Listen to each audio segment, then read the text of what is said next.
Boa tarde, galera. Professor Roberto aqui de novo. Mais uma aula de física, para a primeira série do ensino médio. E hoje nós vamos falar também sobre ação e reação, né? Vem comigo.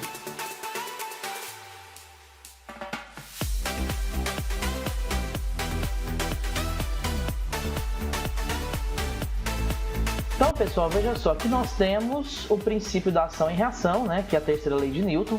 Agora nós vamos misturar um pouquinho de lei de Newton com as forças que nós aprendemos na aula passada.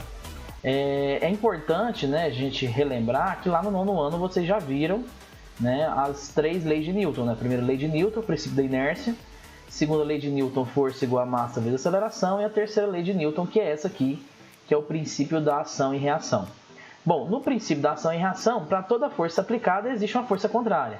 Então, por exemplo, o nosso martelo aqui, ó, ele acaba aplicando uma força contra o prego, né, que eu vou chamar de força AB, né? E o prego reage aplicando uma força de volta, que eu vou chamar de força BA. Então, se você pegar aqui, ó, força AB é igual a menos a força BA. Então, para toda força aplicada existe uma força contrária, tá? E isso está presente em todas as forças que nós aprendemos na aula passada. Se você pegar aqui, por exemplo, olha esse caso do nosso cavalinho puxando a charrete, desculpe, de novo, né? O cavalo puxa com a força F, né? E ele reage com a força menos F, tá? Então, para toda força aplicada, existe uma força contrária.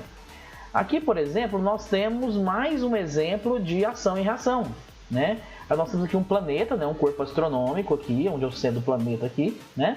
E ele atrai esses objetos aqui, que são satélites naturais, né, são luas desse mesmo planeta, né? Então, por exemplo, você pegar essa primeira luazinha aqui, ó, observa que essa luazinha, ela tem uma força P1 aqui, ó.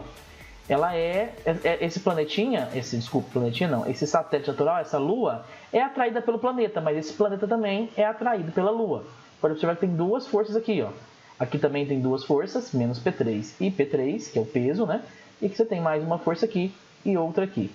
Então, para toda força existe uma força contrária, né? Para toda ação existe uma reação, tá? Então, nesse caso aí, com a mesma intensidade, por exemplo, que o nosso planeta Terra atrai a Lua também atrai o planeta Terra, tá? Então, só que como o planeta Terra é mais massivo, né? Acaba que ele é o corpo dominante. Então, veja bem, vamos falar um pouquinho de campo gravitacional, né? Bom, gente, o campo gravitacional é o peso dividido pela massa. Nesse caso, se você for analisar, a força-peso é a massa vezes a gravidade. Observe, a gravidade na Terra é cerca de 10 metros por segundo ao quadrado. A aceleração gravitacional da Terra é mais ou menos isso aqui. Isso aqui é um arredondamento, tá? Não é exatamente isso aqui, é 9, alguma coisa, 9,8, né? No ITA, por exemplo, geralmente eles trazem muito o valor 9,8, né? E não 10. Então fique atento, que depende do enunciado. Então veja bem, no caso aqui do campo gravitacional terrestre, ele tem uma aceleração de 10 metros por segundo ao quadrado. Cuidado, porque se você for calcular isso em outros corpos, por exemplo, eu quero saber o peso de um objeto na Lua. Cuidado, a gravidade na Lua não é 10, é aproximadamente aí, se não me engano, 1,7. Não tenho certeza disso aqui, mas eu acho que é 1,7 metros por segundo ao quadrado, tá? Então depende muito do local onde está.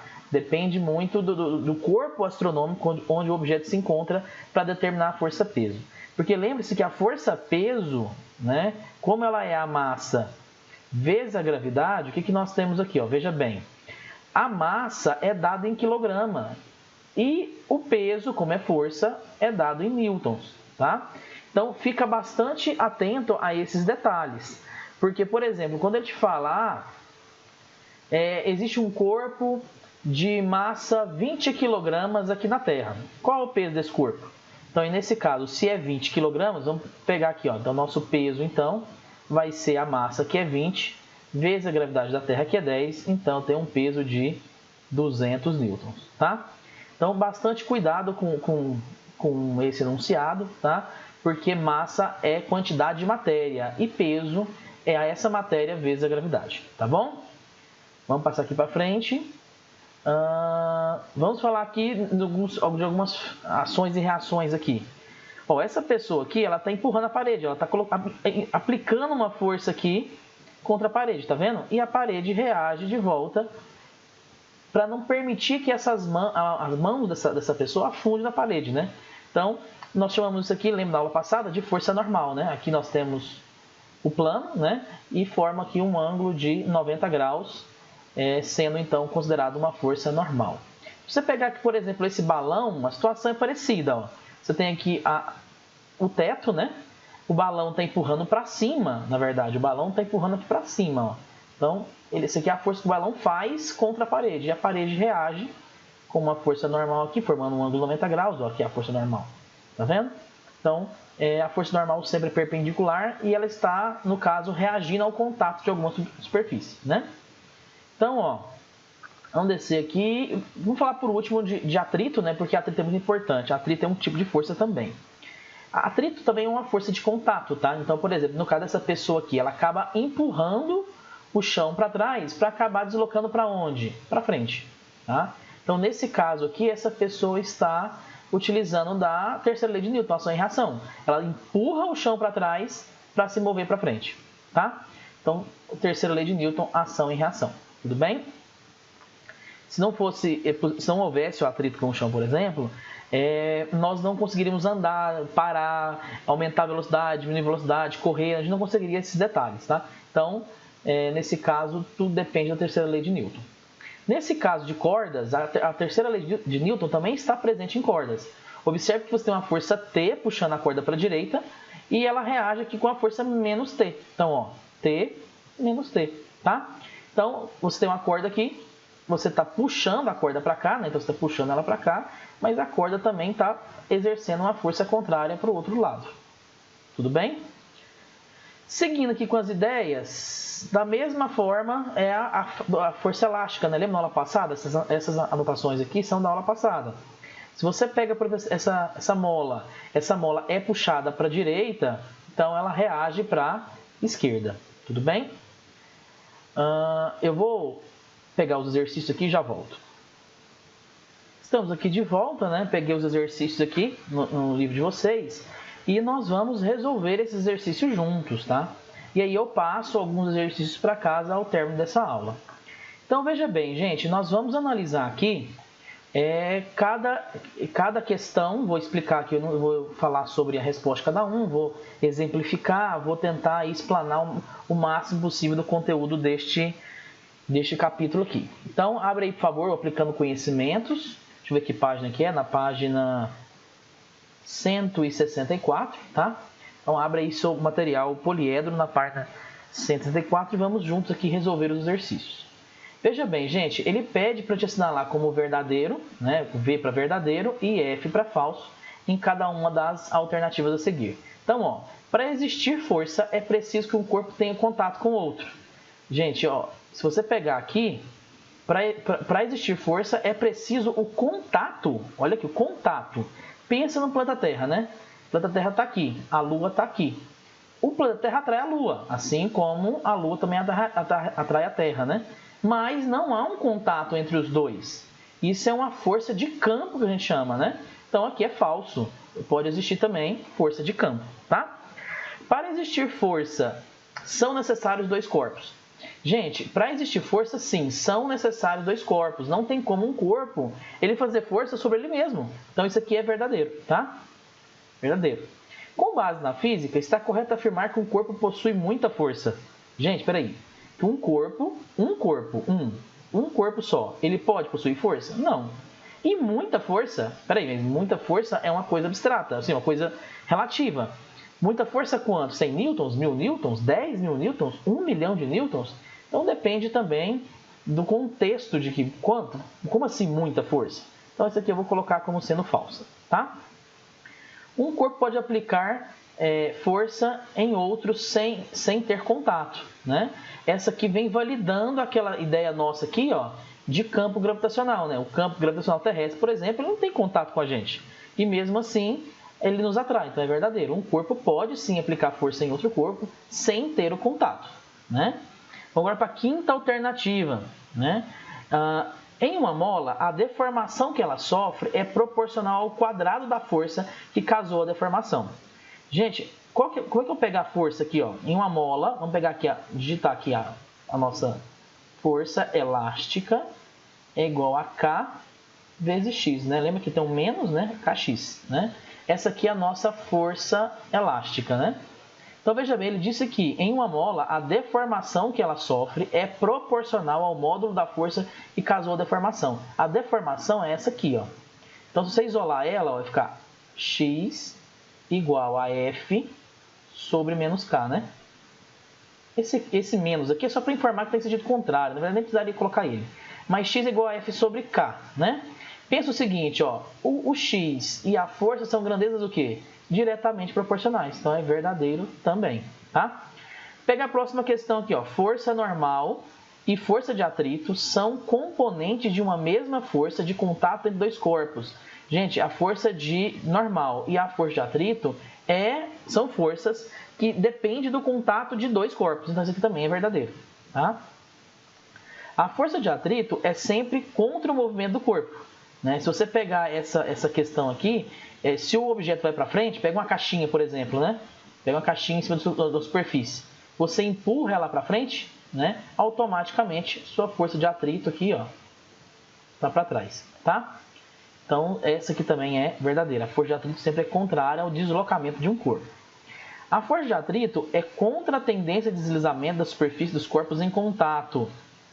Vou validar essa aqui também, verdadeiro, tá? Por fim, a gente tem a força normal se opõe à tentativa de penetração dos corpos. Claro, se eu pegar minha mão, por exemplo, e empurrar contra a parede vai reagir, né? Isso é uma força normal para impedir que a minha mão entre dentro da parede. Então, isso aqui é verdadeiro também. Então, ficou só falso a primeira e a terceira e as demais são consideradas verdadeiras, tá? Vamos ver aqui o número 2. Deixa eu deslizar aqui um pouquinho para baixo. Eu estou rabiscando demais aqui já, né? Pega aqui o número 2, por exemplo. As figuras abaixo mostram 3 instantes do movimento que uma bola foi atirada para cima por um malabarista, né?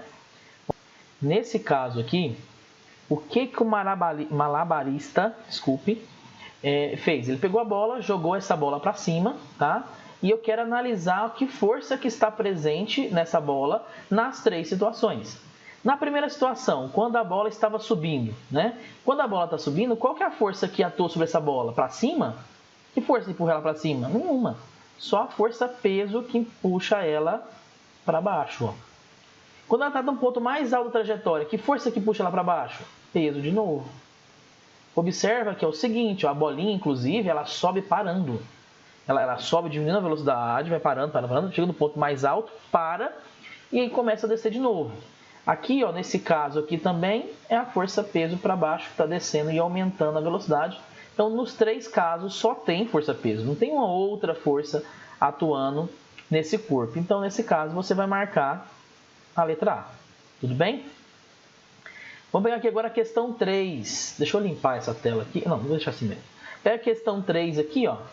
Nas seguintes situações, desenhe a força elástica aplicada nos corpos A, B, C e D e considere que todos os corpos estão em equilíbrio em relação ao solo. Então, o que nós vamos fazer aqui? Vamos desenhar em cada situação a força elástica. Gente, para fazer esse número 3, a gente precisa retornar aquela parte que eu falei para vocês. Olha, a força elástica, ela sempre atua contra a deformação na mola. Então, você vai ter que analisar aqui em cada caso, ó, o que está acontecendo. A gente pega na número 3, letra A, por exemplo. Nesse caso aqui, você tem a mola aqui, né? O objeto está em cima da mola. Então, ele está comprimindo a mola para baixo. Então, o nosso X está para baixo, né? Se o X está para baixo, a força elástica automaticamente está para cima, tá? Então, a sua resposta é essa aqui, força elástica para cima. Na letra B aqui que a gente tem, ó, tem uma bola. Essa bola está, na verdade, tentando estender essa mola, né? Essa bola está puxando a mola para baixo. Então, obviamente, que o deslocamento aqui X está para baixo. Se o deslocamento X está para baixo, a força elástica está para onde? Para cima também. Tá aqui a nossa força elástica para cima, tá? Nessa letra C aqui, por exemplo, ó, nesse caso, a mola ele está tentando puxar a mola para cá, ó. Então, obviamente, o nosso X é aqui, ó, né? O deslocamento é aqui. Opa, aqui não tem esse vetorzinho não, tá, gente? Eu pus errado aqui. O X então é para cá, né? Ele tenta puxar a mola para cá. Então se ele puxa a mola para cá, obviamente a força elástica está para cá. Pronto, beleza. Na letra D você tem o seguinte, ó. A força está empurrando a molinha para lá, então ela está comprimindo a mola para cá. Nosso X está para cá, então, obviamente, a nossa força elástica aqui está para a direita, tá? Então aqui nós temos aí alguns exemplos, tá, gente, de aplicação de força elástica nas molas. E vamos para o próximo exercício. Bom, gente, então a número 4 aqui fala: uma esfera E realiza um movimento circular no sentido anti-horário em um plano horizontal sujeito a uma força elástica. Todas as demais forças que agem no corpo são verticais. Então, na verdade, as forças verticais aqui, que é peso para baixo, normal para cima, não nos interessa, tá? Qual dos sentidos a seguir representa corretamente a direção e sentido da força elástica? Gente, vamos analisar. O que acontece? Ó? Se você pega essa bolinha, amarra numa mola, né? E começa a girar ela, o que vai acontecer? A tendência da molinha é de estender. Então, no caso, a deformação aqui da mola, ó, fica para fora, o X fica para fora. Se o X fica para fora, a força elástica fica ao contrário, para dentro, né? Então, obviamente, a alternativa correta é a letra B de bola, tá? Gente, fiz aqui 4 exercícios com vocês, tá? E eu gostaria que para casa vocês fizessem aí dos 5, os 5 até o... Deixa eu ver aqui, dos 5 ao 9, tá? Então fica para casa aí dos exercícios 5 ao 9, tudo bem? Então fica para casa aí, até a próxima aula, espero que vocês tenham gostado dessa aula. Qualquer dúvida vocês podem me perguntar no privado no WhatsApp, tudo bem?